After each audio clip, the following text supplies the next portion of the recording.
This is why you have to come to Cambodia. Songkran in Wat Phnom. Yo, go with me. Tana Chen.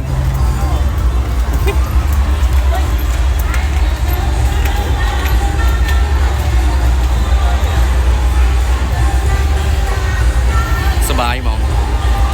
อย่าได้เนี่ยแต่ก็โจดสบายเจ๊ฟันมันดูช้อนเล็งปัดมาใส่ไอ้มาเอาข้างในมาในวัดพนมเนี่ยตัดคอมอง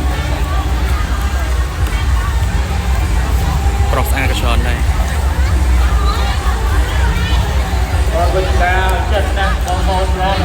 ได้ไหม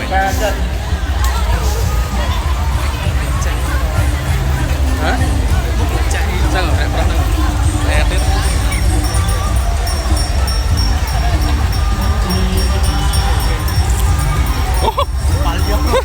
เอาบันโยบบ่ชิดฮะ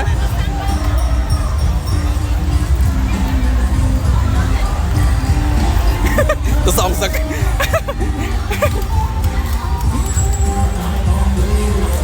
เอานี่พลังบ่มี